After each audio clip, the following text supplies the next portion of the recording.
position for recording. Happy there? I think so. Okay, let's start with... Okay, so basically today we're doing something totally different, off the cuff. We're going to answer questions that you guys have posed to us and ask each other some random fun questions for the banter. Does that sound good? Yep. So, what do you do when you start doubting yourself? So I assume it's doubting your capabilities as an artist or just doubting yourself in general? Could be either or. Could be. I guess. We've touched on this before, like we're not very guilty of doubting ourselves regularly now because we're full of confidence, as you should be. Doubt is a very, very, very, very natural thing though, for a lot of people. I think self-doubt creeps in because of our insecurities and fears and the narrative you tell yourself internally. So as long as you're always consciously making an effort to flip that. Because it could easily be there. It wouldn't take much to... No, everybody's got an element of self-doubt, but it's how you manage it, I would say. How you speak to yourself, how you treat yourself will dictate how you feel generally.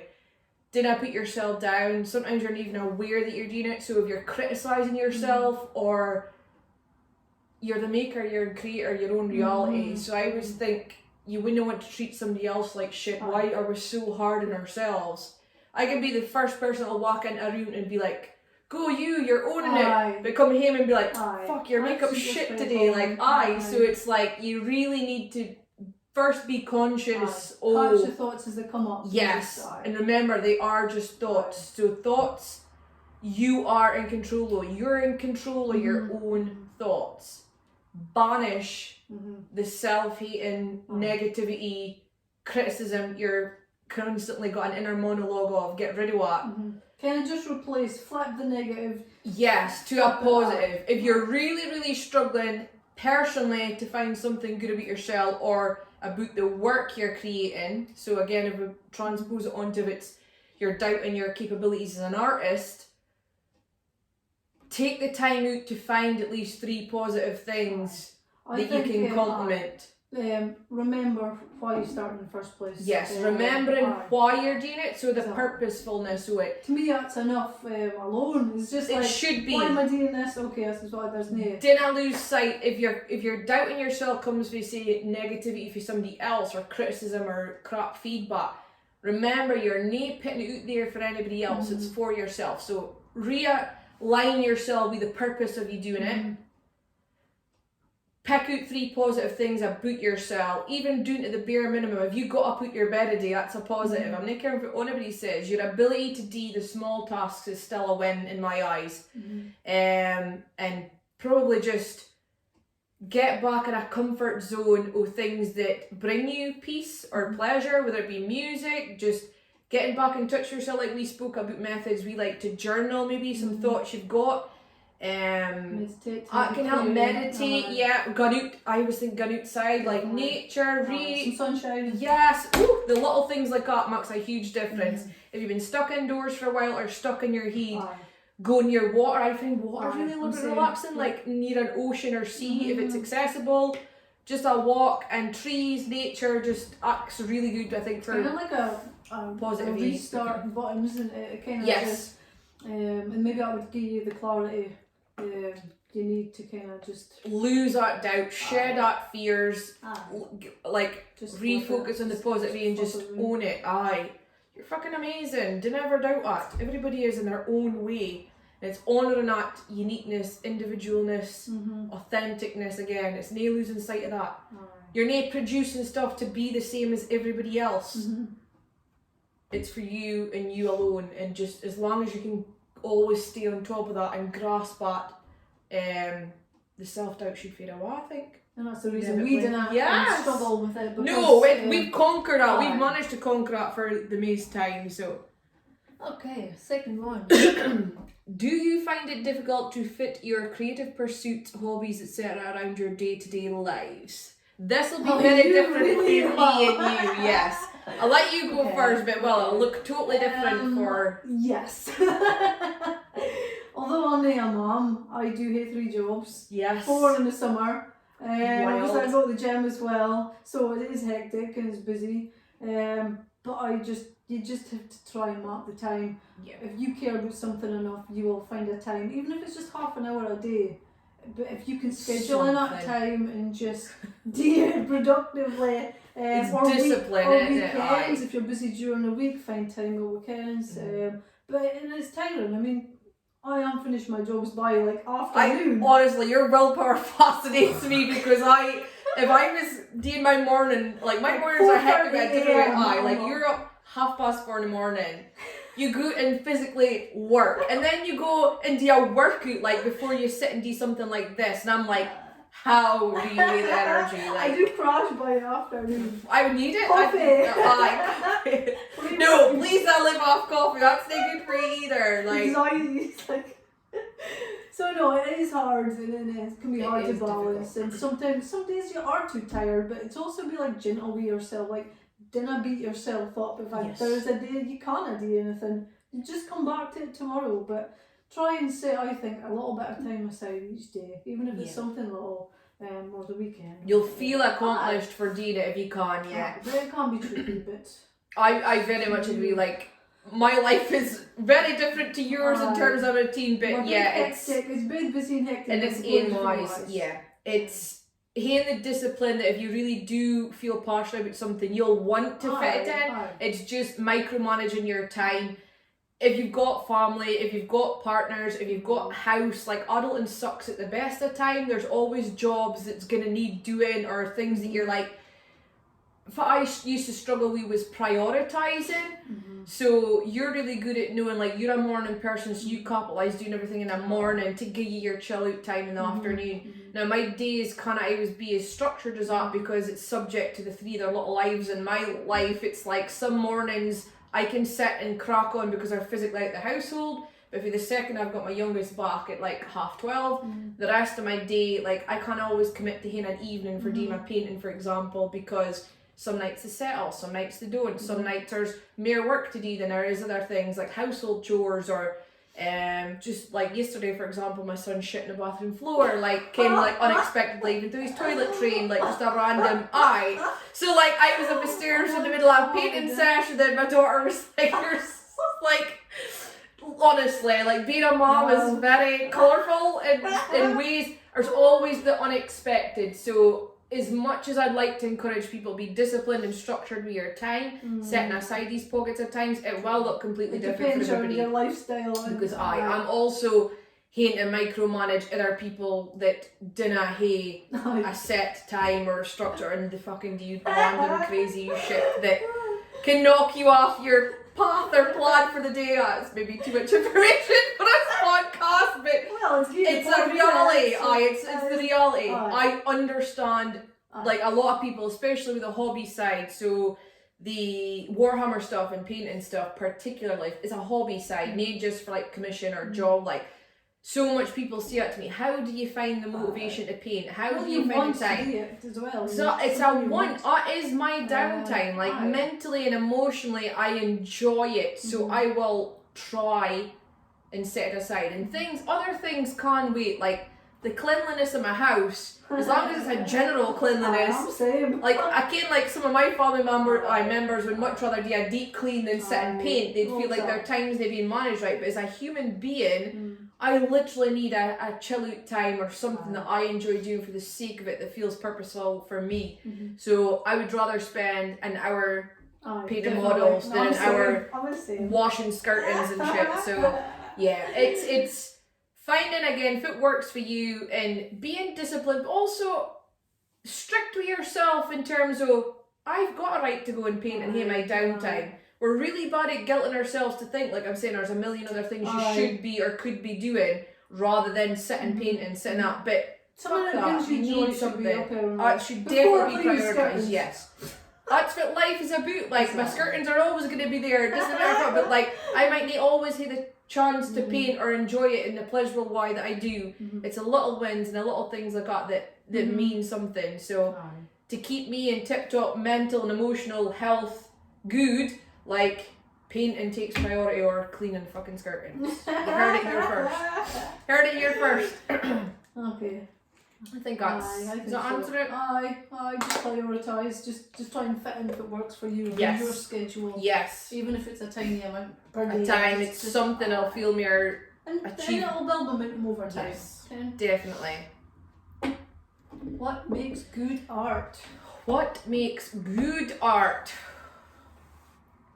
I think it's completely individual. It's completely individual and subjective, yes. I mean, I think good art could be different. Could be totally different, and we would here because you've got to respect individual tastes and perceptions.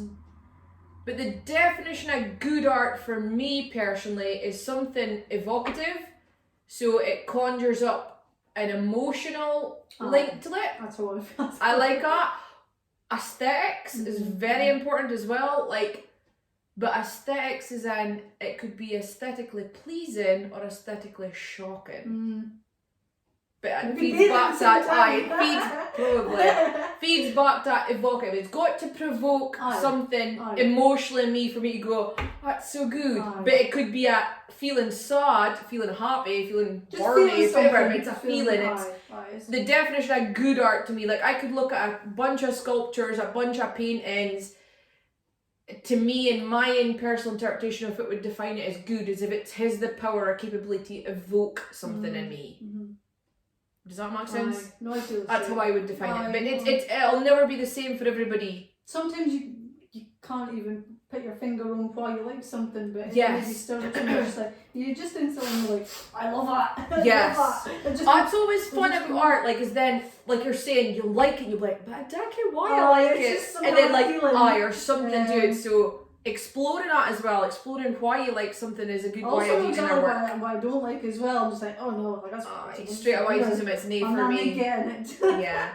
So That's definitely true. It's subjective, it's definitely an individual thing. Very I personal. don't think you can put just like a stamp on it and say this is what good art is. The same way the term art is so broad, because like as we're saying, it could be in so many different formats. Like graffiti could be defined as art. Canvases, like sculptures, like the materials, like pottery, there's so much, like art is so vast. Weird, like still life, like yes. weird setups, just like rooms and exhibitions, or like an egg and it stands on its own, or like might say it's art. That's it. There's no boundary to define what's classed as art. So to define good art, it's impossible. It'll be personal, subjective for each individual, which is what makes it so fascinating. It's limitless.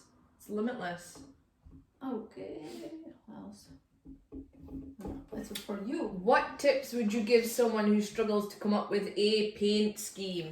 So when we refer to paint scheme, I assume it's when you're trying to think what colour scheme to do for your models. So like, again, I keep saying Warhammer, but it's not specifically for Warhammer. There's a thing called box art. So box art is basically doing like for like as the model has been suggested to you.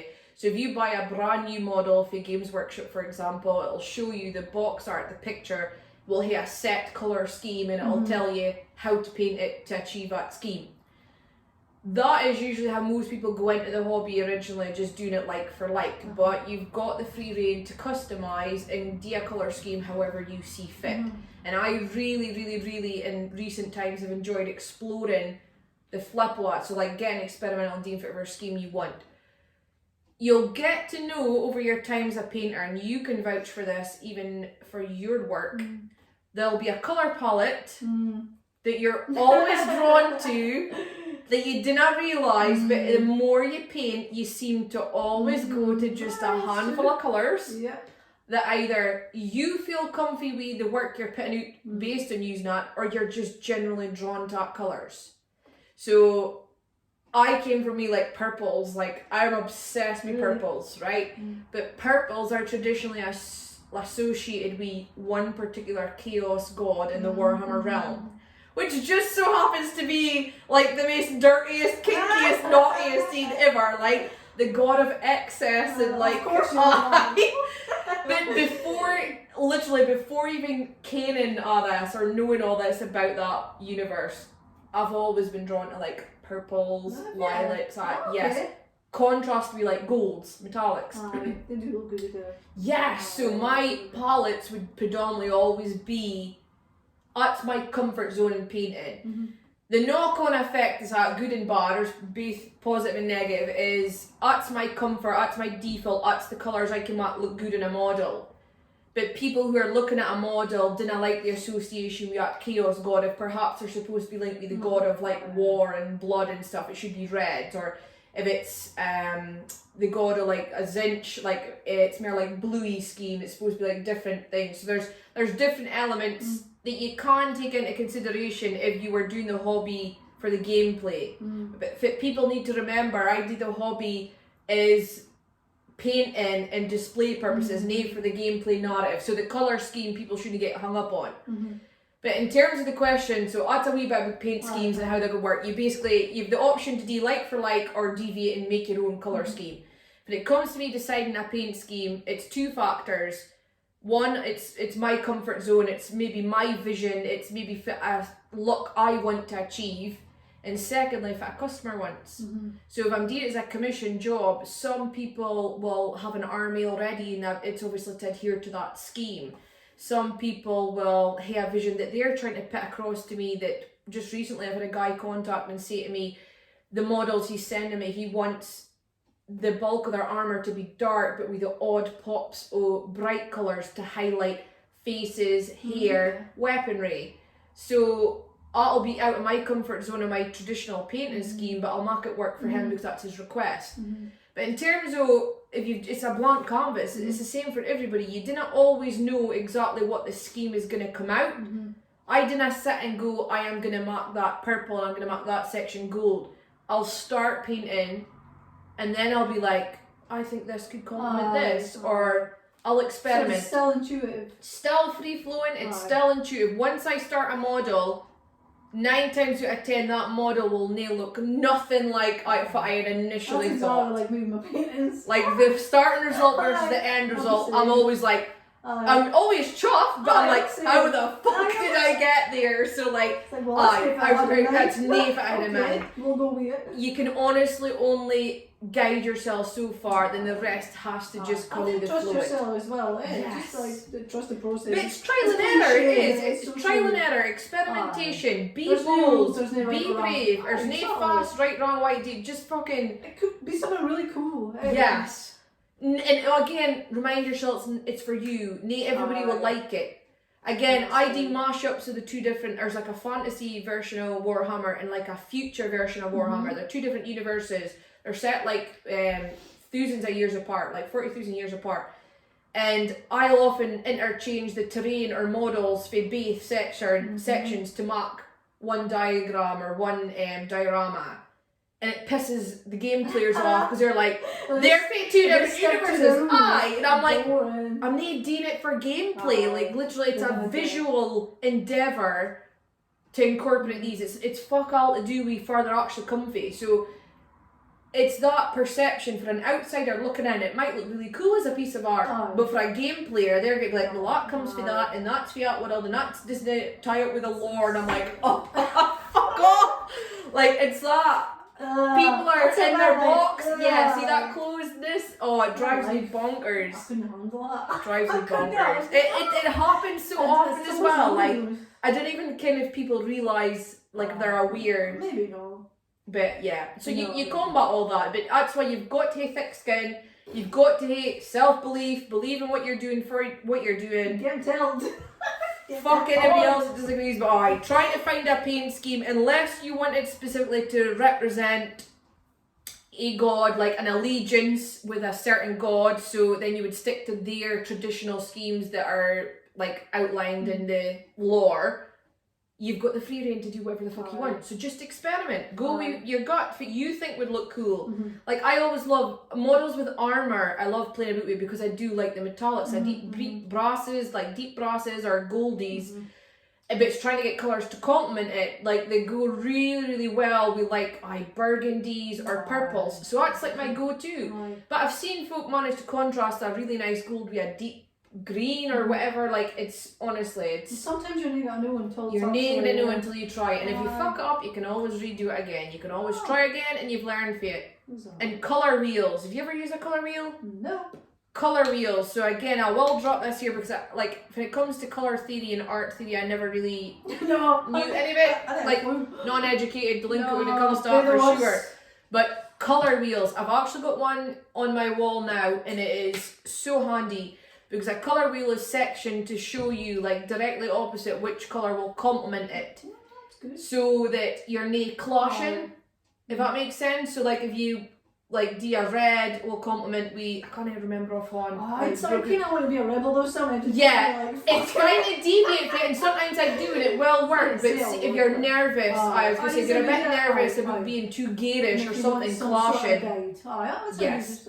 Like green and blue doesn't traditionally work well together unless you're doing a fade out. Like I did like a cloak green clashed with like a blue that I fucked it up, and I wished at that time I'd like had a model, but then I did like a cream with a green to like it worked so good. So there is a bit of rationale behind it, but you obviously didn't have to stick with either. Listen to Rebel Louise herself, like fuck the colour wheel, just do what you want for yourself.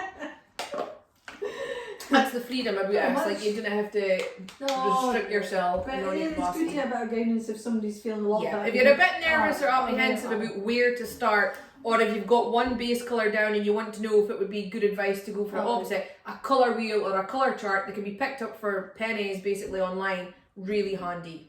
Really handy.